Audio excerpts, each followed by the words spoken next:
Voluntary వ్యవస్థ మీద మీ యొక్క అభిప్రాయం? వాలంటరీ వ్యవస్థ వల్ల ఎక్కడ చిన్న మిస్టేక్ కూడా జరగట్లేదు. యాక్చువల్గా మనకి తెలిసిపోతా ఉందన్నమాట ఉందా లేకపోతే అక్కడ ఇప్పుడు ఒక 15 హౌసెస్ ఇచ్చారు ఒక వాలంటరీకి, అవి ఎన్నో అసలు నోటెడ్ కదా దానికి. అంటే మీకు అంటే స్థానిక సంస్థల లీడర్లకు పని భారం తక్కువైందని కూడా అనుకోవచ్చా? వాళ్ళకి ఏదైనా ఒక లబ్ధిదారు నా దగ్గరికి వచ్చి ఒక పెన్షన్ అవ్వాలన్నా కూడా నేను కూడా వాలంటీర్గా చెప్పాలి. ఎస్, అది వ్యవస్థను అక్కడ గ్రౌండ్ లెవెల్ తీసుకొచ్చేయం కాదు. ఎమ్మెల్యే గారి దగ్గరికి వచ్చినా కూడా వాలంటీర్ సైన్ కావాలి, వాలంటీర్ దగ్గరికి పంపించి మీకు ఆ స్కీమ్ మనకు వాళ్ళకి వచ్చేటట్టు చేయాలని. అది చాలా, ఎందుకంటే మేము 14, 19 మనం. మేడం మీరు చెప్పండి, సిరిమిల్ల ఇప్పుడు మేడం గారు అంటే సోదరి వస్తుంది, అక్కడనేమో తెలంగాణ కోడాలన్నది, ఇక్కడనేమో అవగాహన ఉంటుంది. అంటే సిరిమిల్ల పార్టీలో కాంగ్రెస్ పార్టీని పట్టుకోవడం వల్ల ఎవరికి మేలు జరుగుతుంది? టీడీపీకా ఇటు వైసీపీకా?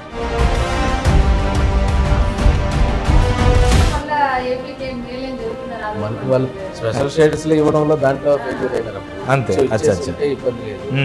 సో మనం డివైడ్ చేసి మనం మొత్తం అసలు ఏది కూడా మనకి ఏం చేయకుండా. ఇప్పుడు రెండు బద్మాల ప్రభుత్వాలు పడ్డాయి, ఒకసారి ఏమో టీడీపీ, ఒకసారి వైసీపీ. ఇప్పటి వరకు కూడా ఆంధ్రప్రదేశ్కు రాజధాని లేదు అంటే దీనికి ఎవరు కారణం? క్యాపిటల్ తీసుకెళ్ళి విజయవాడ నుంచి ఈ రోజు కూడా పోదామండి 40-50 కిలోమీటర్ల దూరంలో ఒక మారుమూల ప్రాంతంలో పెట్టేసి ఇప్పుడు డెవలప్మెంట్ మనమే చేయాలి. ఒక డెవలప్మెంట్ అయిన ప్లేస్లో మనం కానీ రాజధాని పెట్టుకుంటే ఆటోమేటిక్గా డెవలప్ అయిపోయేది. జగన్మోహన్ రెడ్డి గారు ఎలక్షన్ కన్నా ముందు జైలుకి వెళ్ళారు, సానుభూతి పెరిగింది, సక్సెస్ అయ్యారు. ఇప్పుడు చంద్రబాబు కూడా జైలుకి వెళ్ళారు, తాను సక్సెస్ కాడా? అలా అనుకుంటే ప్రతి ఒక్కరు జైల్లోనే ఉంటుంది. ఏ జైలుకి వెళ్ళి వచ్చినా నా టికెట్ అంటే ఇప్పుడు జైలుకి వెళ్ళి మీరు కూడా పోయారు కదా. నా భవిష్యత్తు బాగుంటుంది కావచ్చు, లేదంటే నా వర్గానికి, లేదంటే నా ప్రజలకు, నా కాన్స్టిట్యున్సీకి మేలు చేస్తా కావచ్చు అని అంతకన్నా ముందు కూడా పోరాటంలో ఆ టీడీపీ పార్టీని పట్టుకొని వేలాడుతున్న వాళ్ళకు అన్యాయం జరిగినట్టు కదా అక్కడ. నిన్ను ఎమ్మెల్యేగా నేను చేసిన, నీ బాధ్యత ఏంది? పబ్లిక్కి సర్వీస్ చేయాలి. నువ్వు దాంట్లో ఫెయిల్ అయినావు, నువ్వు తప్పు పక్క అంటున్నాడు. చంద్రగిరిలో ఏ జెండా ఎగురుతుంది అంటే జెడ్పీటీసీగా, జెడ్పీటీసీ భర్తగా మీరు ఏం చెప్తారు? ఢిల్లీ రాణి గారు, మీరు మీ ప్రభుత్వం గురించి అంటే గతంలో టీడీపీ ఏం చేయలేకపోయింది, ఇప్పుడు మీ ప్రభుత్వం ఏం చేసిందంటే ఒక్క మాటలు చెప్పాలంటే మీరు ఏం చెప్పగలుగుతారు? నేను సవాల్ విసురుతున్నా, ఎవరు ప్రతిపక్ష నాయకుడిగా మా నియోజకవర్గం ప్రతిపక్ష నాయకులు కావచ్చు, రాష్ట్ర ప్రతిపక్ష నాయకులు కావచ్చు, మీరు గతం తీసుకురండి, గతాన్ని మర్చిపోవద్దని. గతం తీసుకొచ్చి మీ మేనిఫెస్టోలో మీరు ఏం చేశారు? మేడం నమస్కారం. నమస్తే మేడం, ఢిల్లీ రాణి ఏంది? ఈ పేరులో ఏదో ఒక గాంభీర్యం ఉన్నదా లేకపోతే ఏంది అసలు ఈ ఢిల్లీ రాణి రావడానికి గల కారణం ఏంది ఇక్కడ? అంటే పుట్టిన నక్షత్రానికి డి అనే అక్షరం వచ్చింది యాక్చువల్గా. దానివల్ల ఇంకా డీతో పెట్టాలి కాబట్టి అప్పుడైతే ఇంకా ఇంటర్నెట్ అలాంటివి ఏం లేవు కాబట్టి ఇంకా మనకి మన పెద్దవాళ్ళకి తెలిసింది ఢిల్లీ అనేది ఒక ఫేమస్ పేరు కాబట్టి. సార్ మీ కుటుంబ నేపథ్యం? మా కుటుంబ నేపథ్యం అంటే మేము రైతు కుటుంబం నుంచే వచ్చాము. పౌల్ట్రీ ఫార్మ్స్ ఉండేవి, ప్రజెంట్ లేవు. రైతు కుటుంబం నుంచి వచ్చాం. మా చిన్నాన్న 84లో సర్పంచ్గా చేశారు అసెంబ్లీకి. మళ్ళీ జాబ్ వచ్చి మా చిన్నాన్న డైవర్ట్ అయిపోయారు. తర్వాత మేము మళ్ళీ క్రియాశీలంగా రాజకీయాల్లో లేము. 2011 మన వైఎస్ జగన్మోహన్ రెడ్డి గారిని సపోర్ట్ చేయాలని చెప్పి, అట్ ది సేమ్ టైం మా ఎమ్మెల్యే చివరెడ్డి భాస్కర్ రెడ్డి గారు రాజకీయ రంగేటం అంటే ఎమ్మెల్యేగా అప్పుడు ఈ నియోజకవర్గానికి ఇన్ఛార్జిగా రావడం, అంతకుముందు అన్న తొడా చైర్మన్గా కూడా పనిచేస్తున్నారు. సో మంచి దిశ వెల్ ఎడ్యుకేటెడ్ మంచి పర్సన్, చాలా మంచి వ్యక్తిగతంగా కూడా చాలా మంచివారు. మా అన్నతో ప్రయాణం చేయాలని చెప్పి అప్పుడు డిసైడ్ అయ్యాం. మా పల్లెలోని అందరినీ కూడా కనుక్కున్నాము. విలేజర్స్ కూడా అందరూ ఆ రోజుల్లో ఉన్న పరిస్థితికి రాజశేఖర రెడ్డి బిడ్డ జగన్మోహన్ రెడ్డి గారిని మనం అందరూ కూడా హక్కును చేర్చుకోవాలి, ఆదరించాలి. అతను ఇన్ని సమస్యలు పెడుతున్నారు, రాజకీయంగా ఇన్ని సమస్యలు పెడుతున్నారు. సో మన వంతు సాయం మనం వెన్నుదన్నుగా ఉండాలని చెప్పి మాతో ఉన్న పల్లెలో ఉన్న ప్రజలు కావచ్చు, బంధువర్గం కావచ్చు, అందరూ కూడా నేను అప్పుడు కొంచెం వయసులో యువకుడు. నేను ఇప్పుడు నాకు 43, ఆ రోజు 32-33 ఏజ్ లో నేను పొలిటికల్ గా ఎంటర్ అయ్యాము. ఈ ఆర్సీపురంలో మీతోనే జెండా స్టార్ట్ అయిందా?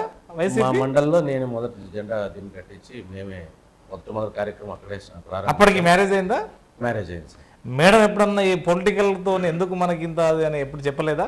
అలా ఏం లేదు, మేమంతా లేదు మేడం మీరు చెప్పాలి. మీది లవ్ మ్యారేజ్ బేసికల్లీ అంతే కదా? ఏంటి అసలు ఎక్కడ స్టార్ట్ అయింది, ఎట్లా అసలు ఈ యొక్క ప్రపోజల్ చెప్పండి. డిగ్రీ చదువుకునేటప్పుడు ఒకే విలేజ్ నుంచి వచ్చిపోయేవాళ్ళు కాలేజ్ కి.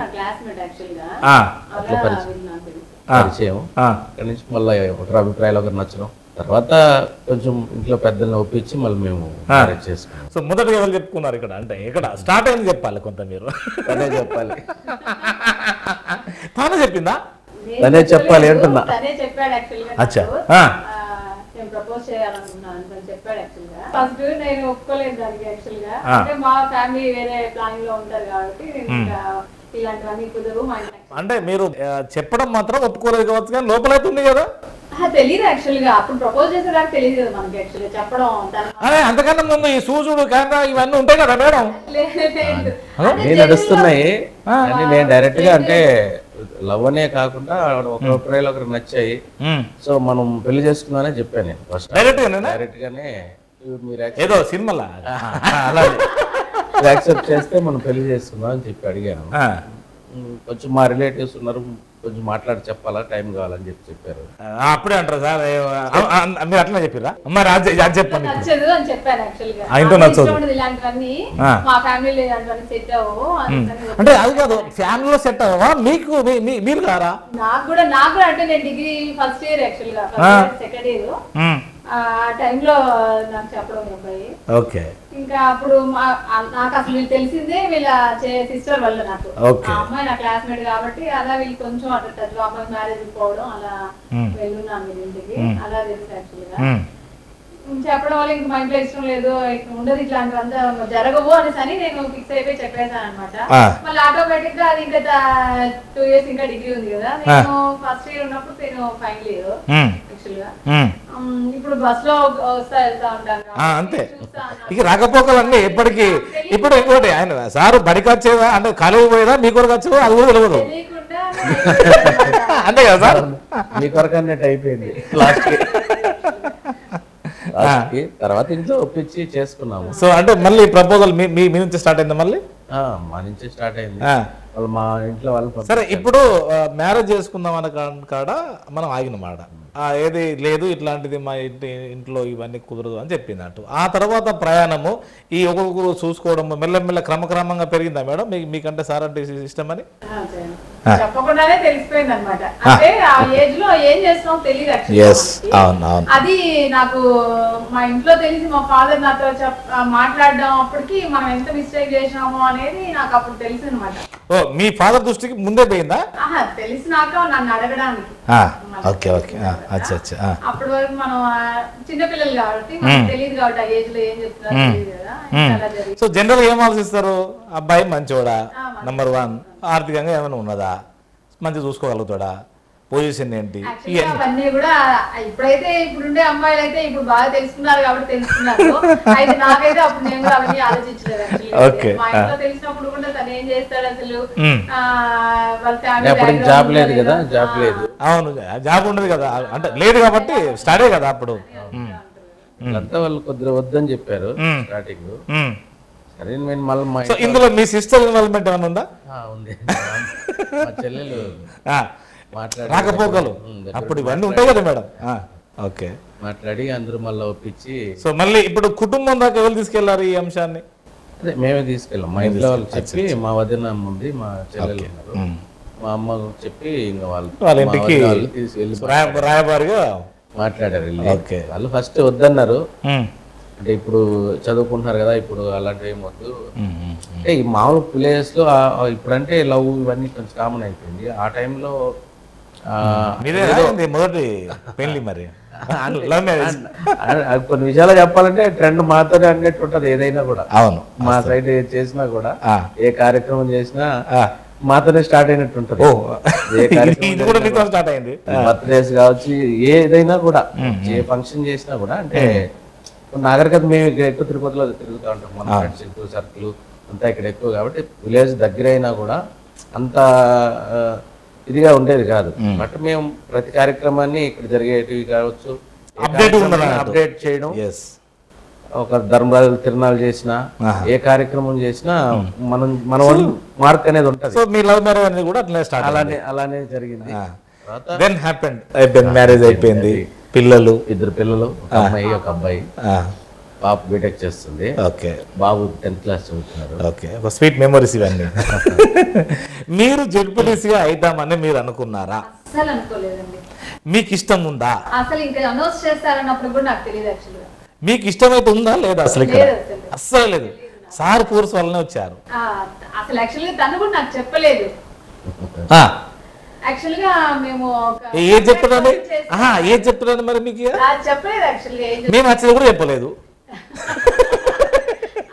అవునా కదా మేడం? కాల్ చేసి ఈ విధంగా ఎమ్మెల్యే గారి దగ్గరికి పోయేసి రావాలి, ఆఫీస్కి వెళ్ళేసి రావాలి, బయలుదేరరా అంటే మా కజిన్ తో బయలుదేరి వచ్చాను.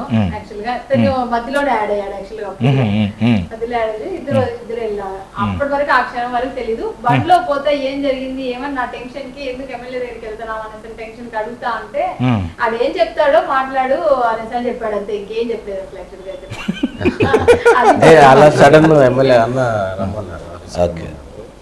సరే అన్న కూడా తీసుకొని వచ్చాను.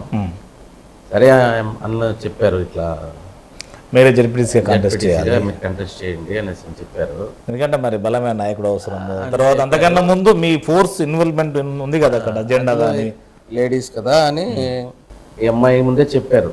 అమ్మ నువ్వు కాదు, వాడు పడిన కష్టానికి మేము ఇచ్చే గుర్తింపు ఇది అని చెప్పి అన్న ఓపెన్ గా చెప్పారు.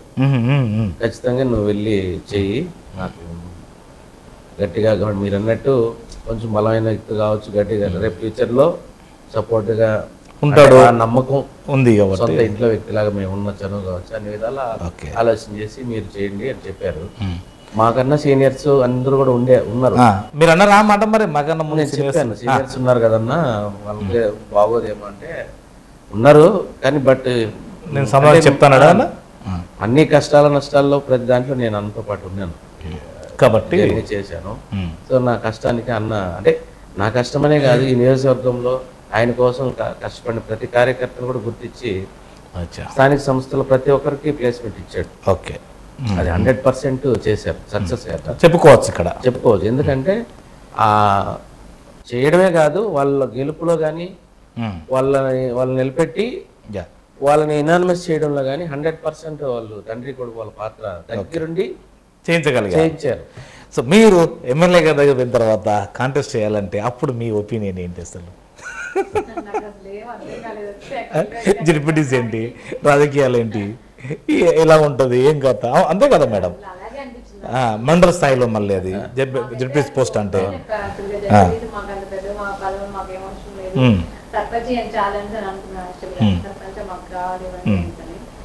లేదు, మీరు ఇంకా విలేజ్ స్థాయి నుంచి మీ మండల స్థాయికి వెళ్ళాల్సిందే, నాకు కావాలి అని చెప్పి చెప్పాడు అని చెప్పారు. సో అప్పుడుగా సో కామ్గా ఏది ఇంటికి వచ్చేసారు ఇక అంటే అక్కడ ఒప్పుకున్నారా? ఇంకొకటి ఏంటంటే ఈ అమ్మాయి అంటే యాక్టివ్ అనమాట. పబ్లిక్ లో కూడా 2014 ఎలక్షన్లో అన్న వైఫ్ అక్కతో పాటు ప్రతి గడప తిరగడం కానీ ఏ కార్యక్రమం చేసినా కూడా తిని వెళ్తుంది. అక్కతో పాటు వెళ్ళి అని డోర్ తిరగడం కానీ ప్రతి ప్రోగ్రామ్ లో ఇన్వాల్వ్ చేస్తుంది. అదే కాకుండా అది కొంత ఉంది. మా ఊర్లో ఒక డంపింగ్ యార్డ్ ఇష్యూ వచ్చి దానిపైన అన్న ప్రొటెస్ట్ చేశారనమాట. ఒక 10 days జరిగింది. అది ఉద్యమంలా నడిచింది. ఉద్యమంలా నడిచింది. సో ఆ ఉద్యమాన్ని మేమే దగ్గరుండి లీడ్ చేసాము. ఎమ్మెల్యే గారు బాగా సపోర్ట్ చేశారు. చాలా ప్రభుత్వం పై స్థాయి వరకు తీసుకెళ్ళాము. సో అప్పుడు అపోజిట్ కదా, అపోజిషన్ ఎంపీ శివప్రసాద్ గారు ఉన్నారు. ఆయన వచ్చి మళ్ళీ మాట ఇచ్చి ఒక ప్లాంట్ పెట్టారు అక్కడ. డంపింగ్ యార్డ్ వేస్టేజ్ అని తిరుపతి నుంచి వేస్టేజ్ అక్కడ తీసుకొచ్చేసి ప్లాంట్ పెట్టి ఇప్పుడు సెగ్రిగేట్ చేసి మొత్తం ఇప్పుడు క్లీన్ అయితే చేసి.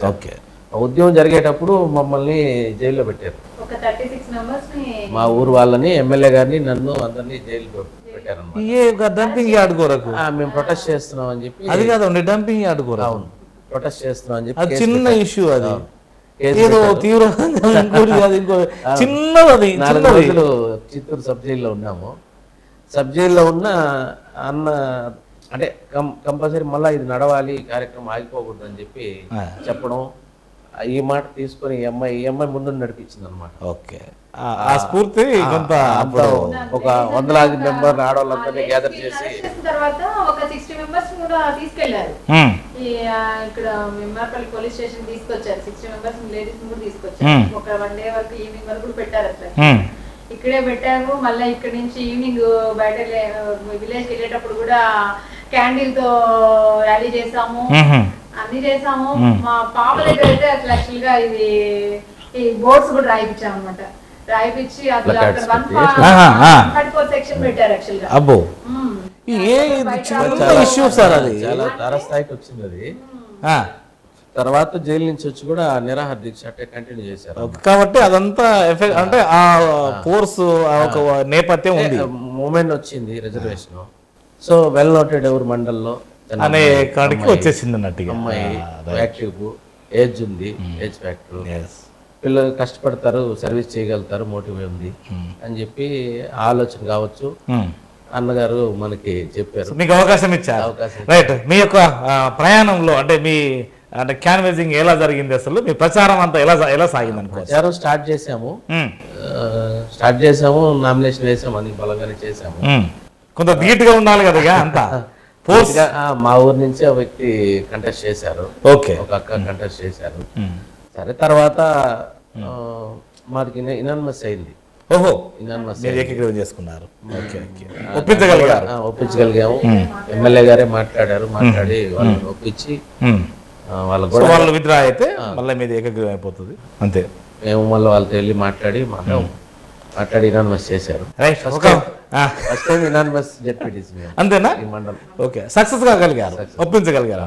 ఇప్పుడు అంటే ఈ ప్రచారంలో ఇప్పుడు ఎలక్షన్స్ ఉన్నాయి కదా, దాన్ని కూడా ఒకసారి తెర మీదకి తీసుకొస్తే అంటే గతంలో వాళ్ళు ఏం చేశారు, మనం ఏం చేయగలిగాము అనే అంశాలు కూడా వస్తుంటాయి కదా. వస్తుంటాయి. అది ప్రచారం వెళ్ళినప్పుడు అడిగారు కూడా. మీరే చెప్పగలుగుతారు కదా? అడిగారు కూడా, మేము చెప్పగలుగుతున్నాం. అంటే ఇప్పుడు అది మీరు చెప్తే మీకు అనుకూలం కదా. ఇక్కడ ఆ రోజు ఉన్న పరిస్థితి చాలా దారుణంగా ఉండేది. ఈ రోజు ఏంటంటే అక్కడ వెళ్ళి చూస్తే అప్పుడు ఆ ఈగలు చాలా పోలేని పరిస్థితి. ఆ పక్కనే ఇప్పుడు దాదాపు ఒక 2000 మందికి జగనన్న కాలనీ కట్టారు.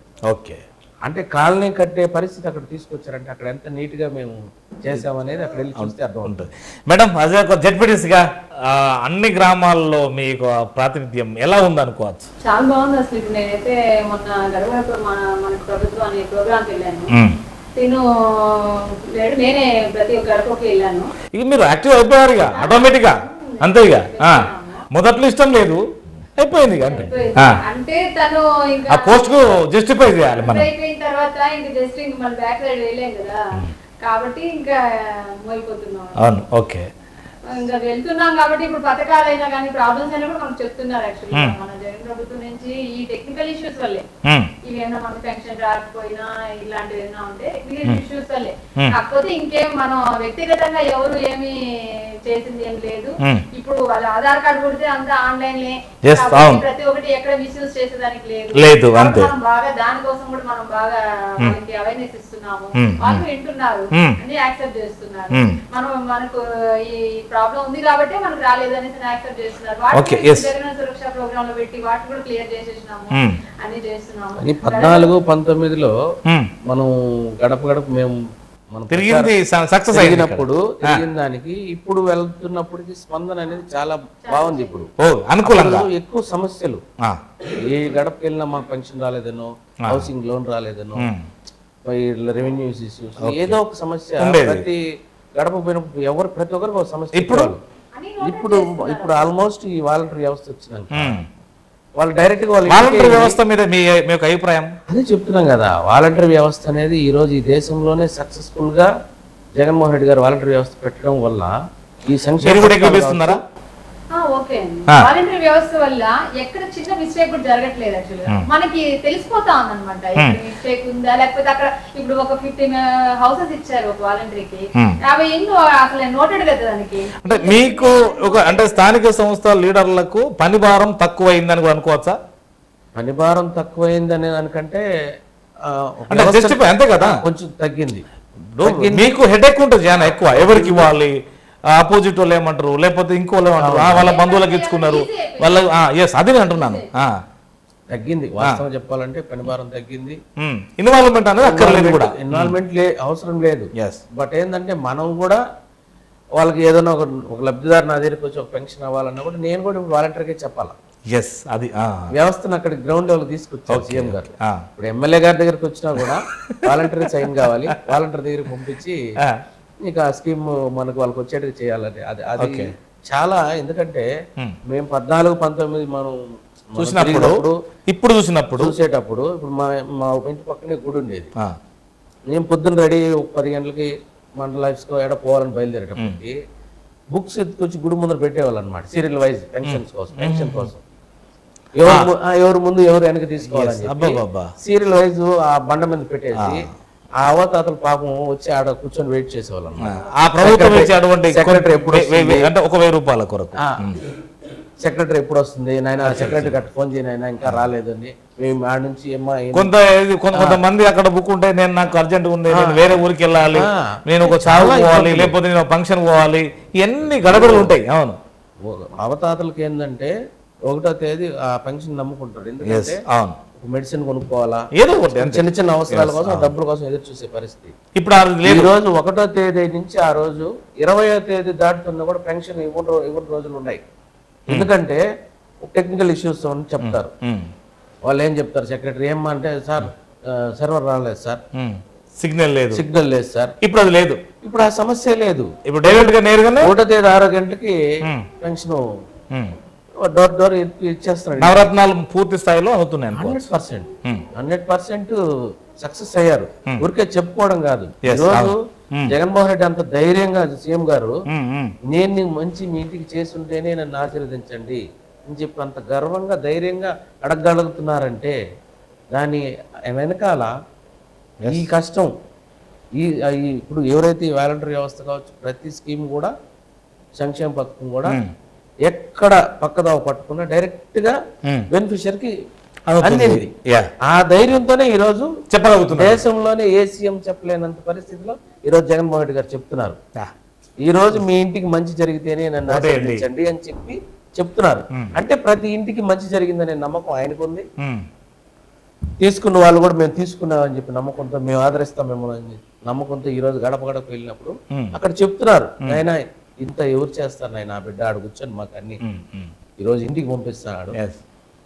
ఆ రోజులా తిరిగి చెప్పులు అరిగేట్టుగా మండల ఆఫీస్ చుట్టూ, పంచాయతీ ఆఫీస్ చుట్టూ తిరిగే పరిస్థితి లేదు. ఒక డెత్ సర్టిఫికేట్ కావాలన్నా, ఏది కావాలన్నా, నేటివ్ సర్టిఫికేట్ కావాలన్నా, ఒక క్యాస్ట్ సర్టిఫికేట్ కావాలన్నా, ఇన్కమ్ సర్టిఫికేట్ కావాలన్నా, ఏది కావాలన్నా నాయన వాలంటీర్ ఇంటి పక్కనే ఉంటాడు, నాయన నాకు ఈ సర్టిఫికేట్ కావాలా, అమ్మ నీ ఆధార్ కార్డు రేషన్ కార్డు అంటాడు, సచివాలయంలో అప్లై చేస్తాడు, ఇంటికి తెచ్చి ఇచ్చేస్తాడు. మేడం, ఇప్పుడున్న రాజకీయం ఇప్పుడు చాలా ఒక 45 రోజులే ఉంది అంతే.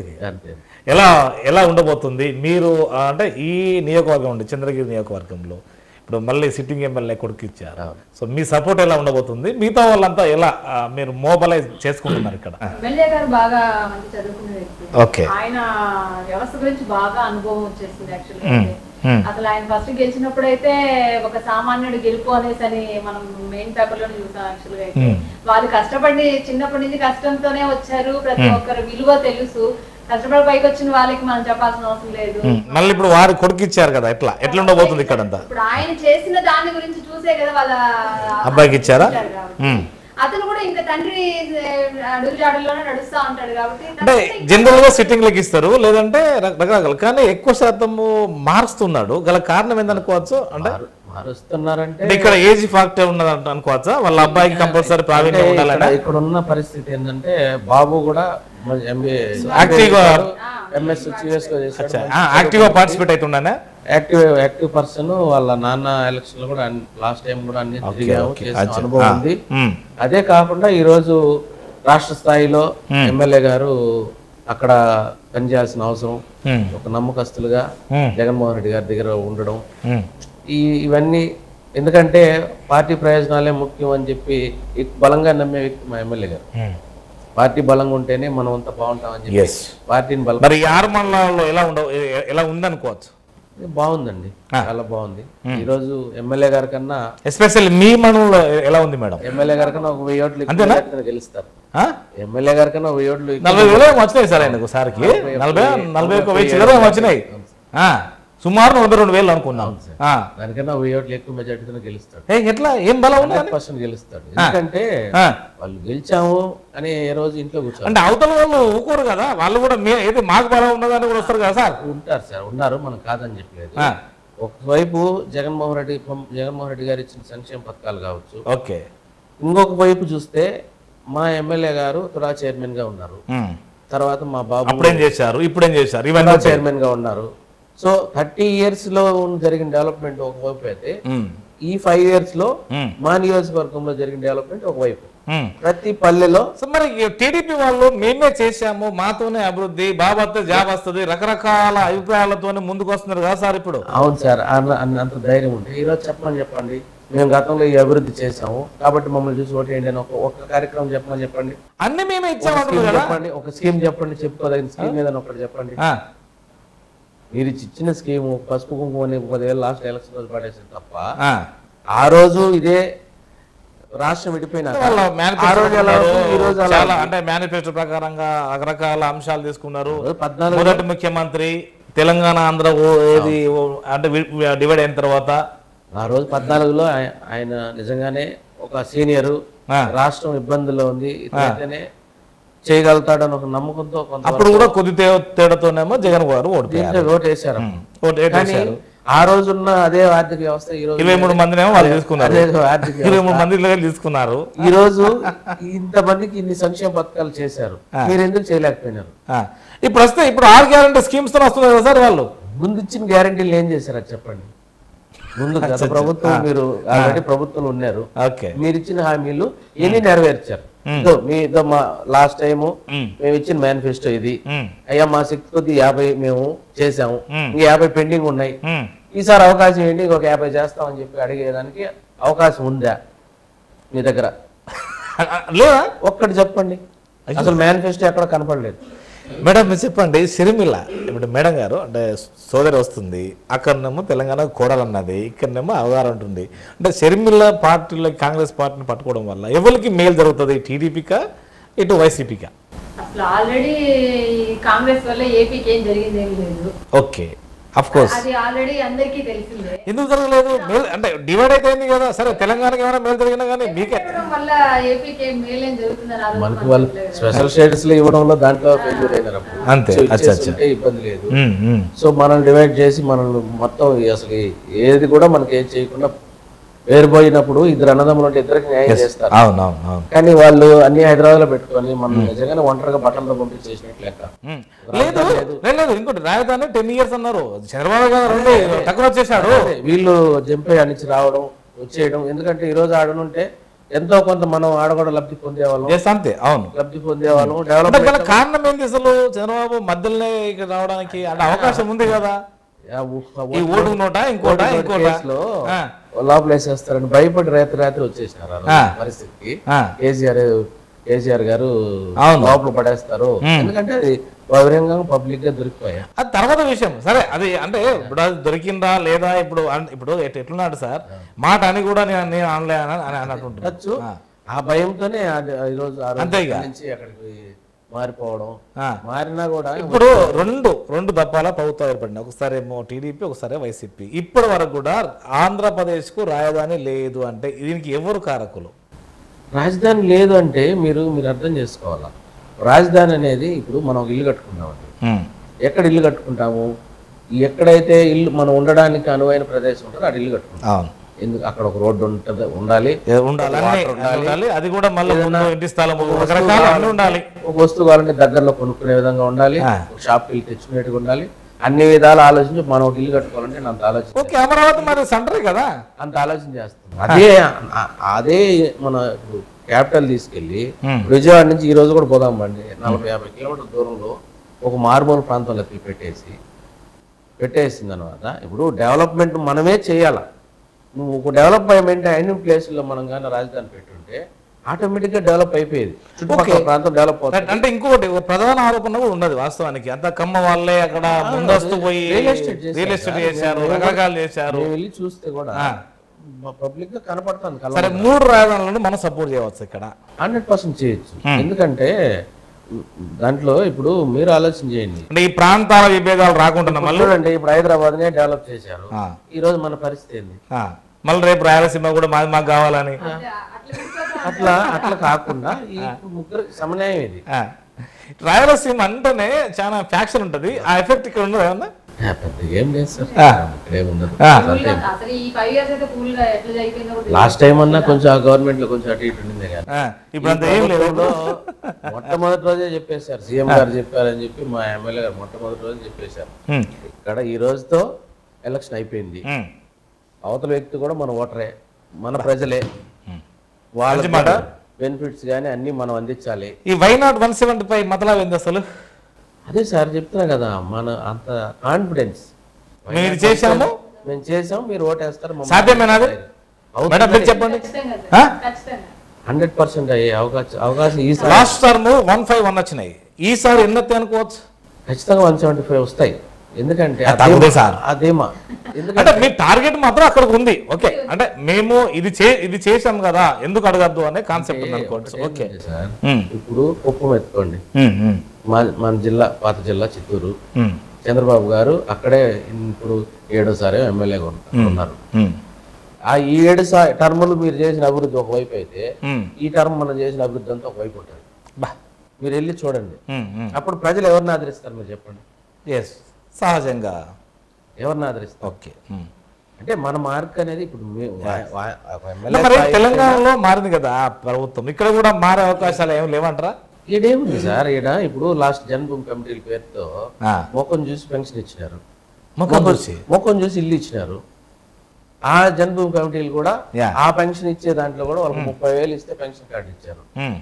లంచం ఒక హౌసింగ్ లోన్ పెట్టుకోవాలంటే కూడా ఒక 50,000 లంచం తీసుకుని వాళ్ళంతా కొంత ఇచ్చారు. ఈ రోజు కార్యకర్తకి సంబంధం లేకుండా వాలంటీర్ పెట్టి సీఎం గారు ఏం చేశారు, ప్రతి సంక్షేమ పథకాన్ని అర్హుడైతే చాలు, కులం చూడొద్దండి, మతం చూడొద్దండి, పార్టీ చూడొద్దండి, ప్రతి ఒక్కరికి సంక్షేమ పథకం మన పథకం వెళ్ళిపోవాలి. చంద్రబాబు గారు అంటే ఇక్కడ వైఎస్ జగన్మోహన్ రెడ్డి గారు ఎలక్షన్ కన్నా ముందు జైలుకి వెళ్ళారు, సానుభూతి పెరిగింది, సక్సెస్ అయ్యారు.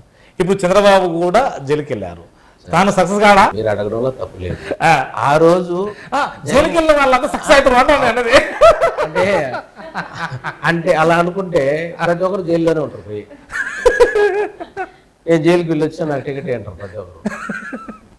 అంటే ఇప్పుడు జైలుకి వెళ్ళాను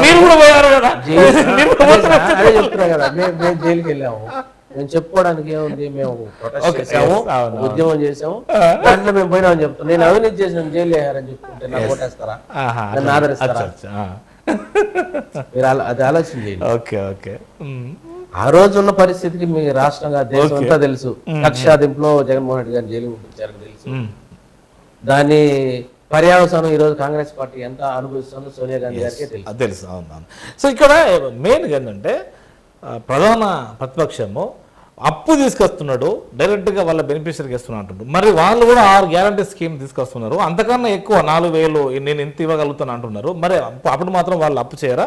లేదా వాళ్ళు ఇంకో మాట అంటున్నారు, నేను ఉత్పత్తి చేస్తాను, కృత్రిమంగా ఉత్పత్తి చేస్తాను అంటే ఎలా సాధ్యమవుతుంది ఇక్కడ? సార్ మీరు ఒకటి చూడండి, లాస్ట్ టైము వాళ్ళ ప్రభుత్వం ఏర్పాటు చేసిన రోజు బడ్జెట్ ఎంత ఉంది, ఈడ అప్పులు ఎంత ఉన్నాయో చూడండి, ఈ రోజు అప్పులు ఎంత ఉన్నాయో చూడండి. వాళ్ళు ఎన్ని సంక్షేమ పథకాలు చేశారు, ఎంత డెవలప్మెంట్ చేశారు అనేది ఒక వైపు చూడండి. అవినీతి తప్ప ఆడేం జరగలే.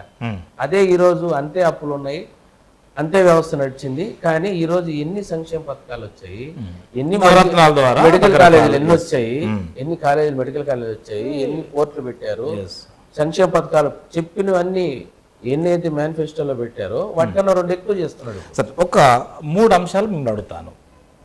సామాన్యులకు, గ్రామీణ ప్రాంత లేదా పట్టణ ప్రాంత సామాన్యులకు వాళ్ళ జీవన ఆర్థిక విధానంలో మెరుగుపడడానికి ఒక 3 అంశాలు మెరుగైన అవసరం ఉంటాయి. ఒకటి ఏంటంటే వాళ్ళ పిల్లలకు విద్య, వైద్యం, సామాన్యునికి అధికారం కూడా. ఇవి ఎప్పటికీ అంటే ఈ సామాన్యుడు కూడా అందే రోజులు ఎంత కాలంలో వస్తాయి అనుకోవచ్చు? దగ్గరలోనే ఉన్నాయి సార్. ఎందుకంటే ఈ టర్మ్ మళ్ళీ మనం జగన్మోహన్ రెడ్డి గారిని మళ్ళీ సీఎం చేసుకోవాలి. బడ్జెట్ ఇక్కడ ఏది విద్య, వైద్యము, ఏది దాంతో పాటు రాజకీయం కూడా కమర్షియల్ అయిపోయినాయి అనేది. నాడు నేడు సరే, అతను ఒక విజన్. మనం అంత సామాన్యమైన వ్యక్తి కాదు జగన్మోహన్ రెడ్డి గారు. ఈరోజు విద్యా వ్యవస్థ మెరుగుపడితేనే ఈ రాష్ట్రం బాగుపడుతుందని చెప్పి నమ్మిన బలమైన సిద్ధాంతంతో ముందుకెళ్ళినాడు కాబట్టి ఈ రోజు నాడు నేడు పెట్టి ఇంగ్లీష్ మీడియం తీసుకొచ్చి పిల్లల స్థాయిని పెంచుతున్నాడు.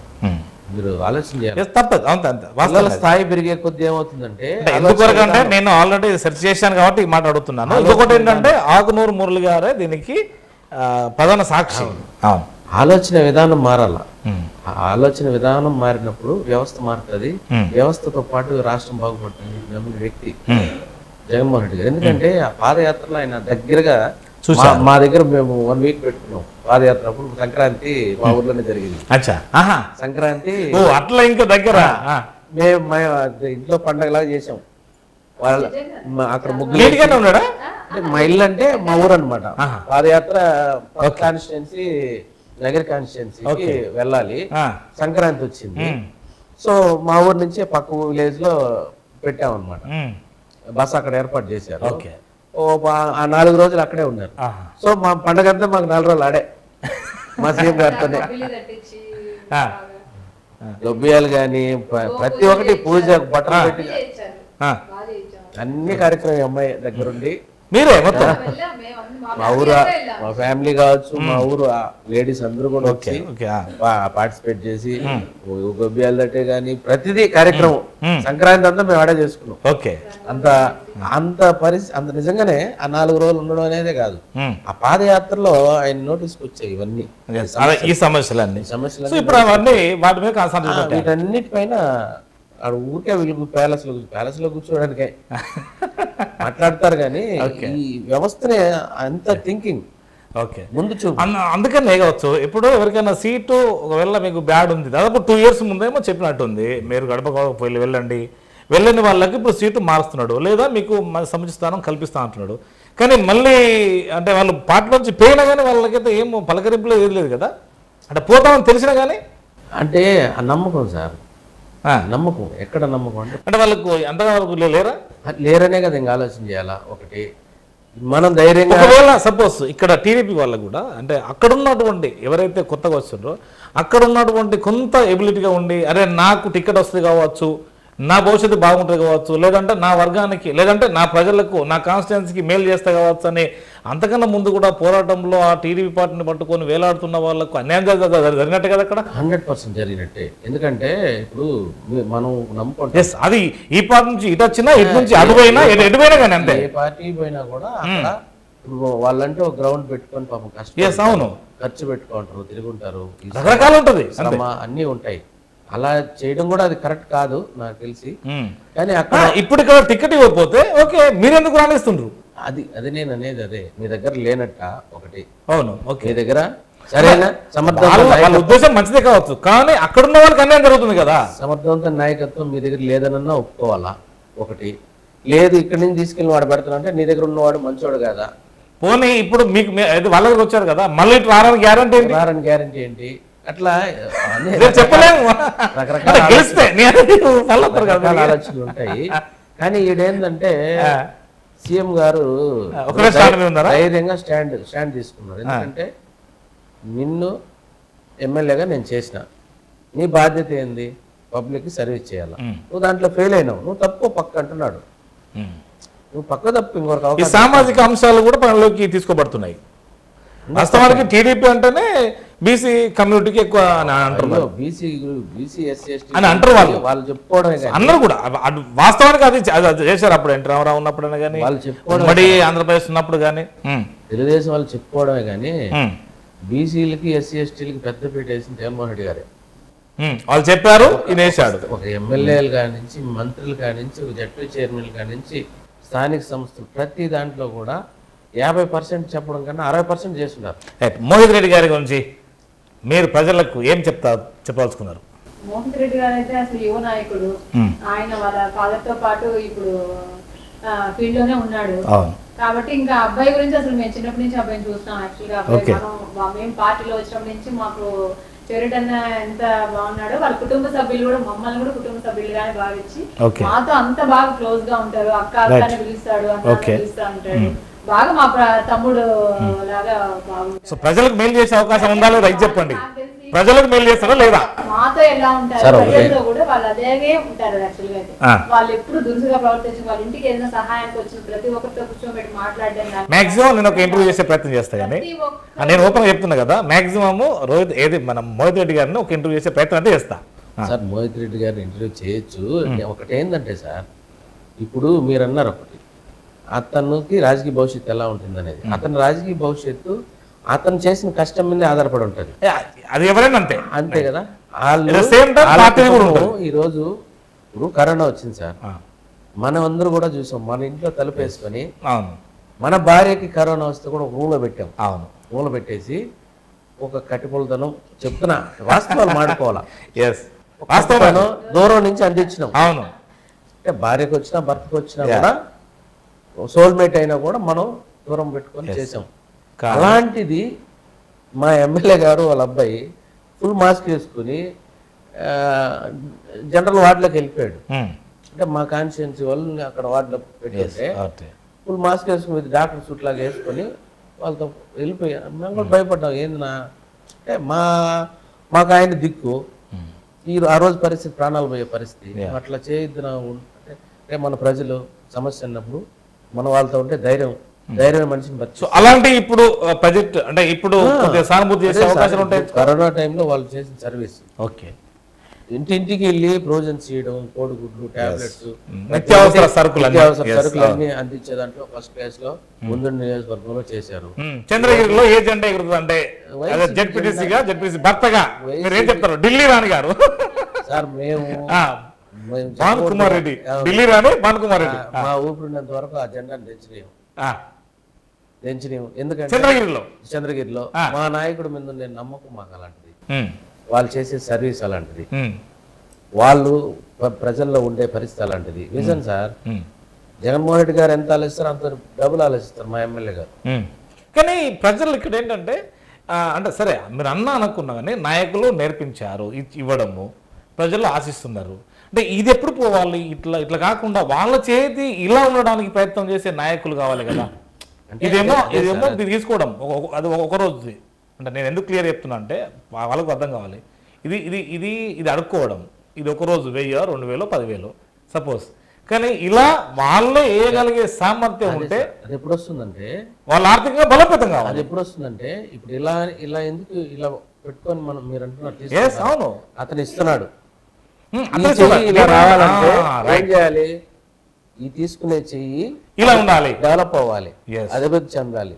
ఒక చదువు పరంగానో ఆ ఫ్యామిలీ డెవలప్ అయితే అప్పుడు ఇట్లా అవుతుంది. అది ఏ పార్టీ పర్వాలేదు, ఏ నాయకుడే పర్వాలేదు అక్కడ. ఎందుకంటే ఇప్పుడు విద్యా వ్యవస్థను తీసుకున్నాం, దాన్ని డెవలప్ చేసి ఆ కుటుంబం, ఇప్పుడు మా అబ్బాయి అండి, నేను ఇబ్బందులు ఉన్నా, నేను ఇలా ఆశించే పరిస్థితులు ఉంటా, నా కొడుకు చదువుకొని ప్రయోజకుడు అయితే నేను ఎందుకు ఆశిస్తాను మళ్ళీ? రైట్. సో అలాంటి సిచ్యువేషన్ రావాలి, అంటే అలా కుటుంబాలు డెవలప్ కావాలి, ప్రభుత్వాలు అలా చేయాలి, నాయకులు అలా చేయాలి. అది ఏ పార్టీ అనే కాదు. అదే సార్, ఈ రోజు జగన్మోహన్ రెడ్డి గారు అదే రోడ్ వేస్తున్నాడు, అదే బాట వేస్తున్నాడు, అడుగులు వేస్తున్నాడు. ఈ అడుగులు వేసే టైంలో పబ్లిక్ కూడా ఆలోచన చేసి ఆయన మళ్ళీ ముఖ్యమంత్రి చేసుకోగలిగింది. అందుకేనా ఈ మాట అంటున్నాడు, మీకేమన్నా జరుగుతున్నాయి. అదే ఇప్పుడు ఆయన విజన్ మధ్యలో ఉంది, ఈసారి మళ్ళీ ఆయన ముఖ్యమంత్రి అయితే మీరు అన్నట్టు ఆయన ఏదైతే ఆలోచన, ఇక్కడ మన రాష్ట్ర పిల్లకాయల్ని, మన రాష్ట్రంలో చదివే విద్యార్థుల్ని దేశంలో కాదు ప్రపంచంలో చూడాలని చెప్పి ఒక గొప్ప విజన్తో ఉన్నాడు. సో ఏమన్నా పార్టీలకు మీరు ఏమైనా ఛాలెంజ్ చేస్తారా? మా నాయకుడు ఇలా చెప్తున్నాడు, మీరు చెప్పగలరా అని? 100% చెప్పగలం. ఇప్పుడు మీరు గత మేనిఫెస్టో ఎత్తుకోరండి, మీరు ఏం చేశారు, ఇంకేం చేయాలి, మిగిలిండే ఇది మేము చేస్తామని అన్న చెప్పండి. ఒకటి, ఈ రోజు సంక్షేమ పథకాలు ఇచ్చే పరిస్థితి స్టార్టింగ్ లో ఇదే ప్రతిపక్ష నాయకులు ఏం మాట్లాడారు? రేపు నెలకు అంత పెన్షన్ రాదు, అయిపోయింది ఈ నెలతో, రేపు నెలకు జీతాలు రావు, అప్పుడు అన్నారు వ్యవస్థ ఎత్తిపోయింది, రాష్ట్రం ఏడికి పోతుంది మరి ఇచ్చుకుంటా పోతే, ఇవన్నీ వేస్ట్ అన్నారు. ఈ రోజు అదే మేము అవన్నీ ఏది క్యాన్సిల్ చేయము, మళ్ళీ ఇస్తాము, మళ్ళీ మేము ఇస్తాము, పై ఇంకా పెంచిస్తాము పెంచిస్తామని ఎలా చెప్తున్నారు ఇప్పుడు? అప్పుడు రాష్ట్రం అధోగతి పాలవుదా? జగన్మోహన్ రెడ్డి గారు సీటు కావాలన్న సీటు కోసం ఇవన్నీ నాటకాలు. రేపు మళ్ళీ మీకు సీట్ ఇస్తే ఈ సంక్షేమ పథకాలు ఎవరికి ఏం రావు, వాళ్ళ జోబుల్లోకి వెళ్ళిపోతాయి. ఈ రోజు చెప్తున్నాం కదా, మీరు అన్నట్టు ధైర్యంగా చెప్పండి. మీరు చెప్పండి అంటే మీ ప్రభుత్వం గురించి, అంటే గతంలో టీడీపీ ఏం చేయలేకపోయింది, ఇప్పుడు మీ ప్రభుత్వం ఏం చేసిందంటే ఒక్క మాటలో చెప్పాలంటే మీరు ఏం చెప్పగలుగుతారు? మనం ఒకటే గట్టిగా చెప్పగలుగుతాం, మా ప్రభుత్వం వచ్చాక మా జగన్మోహన్ రెడ్డి గారు అయితేనేమి, మా చెవిరెడ్డి భాస్కర్ రెడ్డి ఎమ్మెల్యే గారు అయితేనేమి, వాళ్ళు ఓపెన్గా చెప్తున్నారు. మా మోహిత్ రెడ్డి గారు కూడా మన మీటింగ్లో ఓపెన్గా చెప్పారు, జగనన్న ప్రభుత్వం మీకు మేలు చేస్తుంటేనే ఓటేయండి అని చెప్పి గట్టిగా అధినాయకుడు చెప్తున్నారు. అట్ ది సేమ్ టైం మా ఎమ్మెల్యే గారు, మా ఎమ్మెల్యే అభ్యర్థి కూడా గతం ఆలోచన చేయండి, గతంలో జరిగిన స్కీమ్స్ ఆలోచన చేయండి, గతంలో జరిగిన అభివృద్ధి ఆలోచన చేయండి. ఈ రోజు నేను అభివృద్ధి చేస్తుంటేనే, నియోజకవర్గాన్ని అభివృద్ధి చేస్తుంటేనే, మేము మీకు నిరంతరం మీకు అందుబాటులో ఉంటేనే మమ్మల్ని ఆశీర్వదించండి అని చెప్పి గట్టిగా ఈ రోజు మోహిత్ రెడ్డి గారు చెప్తున్నారు. At the same time Jaganmohan Reddy గారు చెప్తున్నారు. నేను సవాల్ విసురుతున్నా, ఎవరు ప్రతిపక్ష నాయకుడిగా, మా నియోజకవర్గంలో ప్రతిపక్ష నాయకులు కావచ్చు, రాష్ట్ర ప్రతిపక్ష నాయకులు, మీరు గతం తీసుకురండి, గతాన్ని మర్చిపోవద్దని. గతం తీసుకొచ్చి మీ మేనిఫెస్టోలో మీరు ఏం చేశారు? మేడం మీరు కూడా అదే బలపరుస్తుందా సార్ అన్నదే? 100% మీరు ఏం చెప్పబోతున్నారు? అదేం లేదు, ఆయన ఇప్పుడు వాళ్ళు ఏం చేశారు, ఇప్పుడు మేము ఏం చేసామని ధైర్యంగా చెప్తున్నాం. మేము ధైర్యంగా ఓటు అడుగుతాం రేపు చెప్పాలంటే. ఇప్పుడు అదే వాళ్ళు ఏం చేశారు చెప్పండి, వాళ్ళు ఓటు అడగమని చెప్పండి, వాళ్ళకి ఆ డాన్స్ ఉంటే. సో ఈ వైఫ్ అంటే ఇప్పుడు ఇక్కడ వైఫ్ అండ్ హస్బెండ్ గారు సో సవాల్ విసురుతున్నారు. 100% సార్, 100% సార్. ఎందుకంటే ఇప్పుడు ఈ రోజు గడప గడప మనం ధైర్యంగా తిరగగలుగుతున్నాం. ఎక్కడ కూడా రాష్ట్రంలో ఇప్పుడు పచ్చ పార్టీలు కావచ్చు, మీడియా కావచ్చు, రకరకాలుగా చూపించడమే తప్ప మనం గ్రౌండ్ రియాలిటీకి వెళ్ళినప్పుడు అక్కడ కనపడుతుంది సంక్షేమం కావచ్చు, డెవలప్మెంట్ అనేది.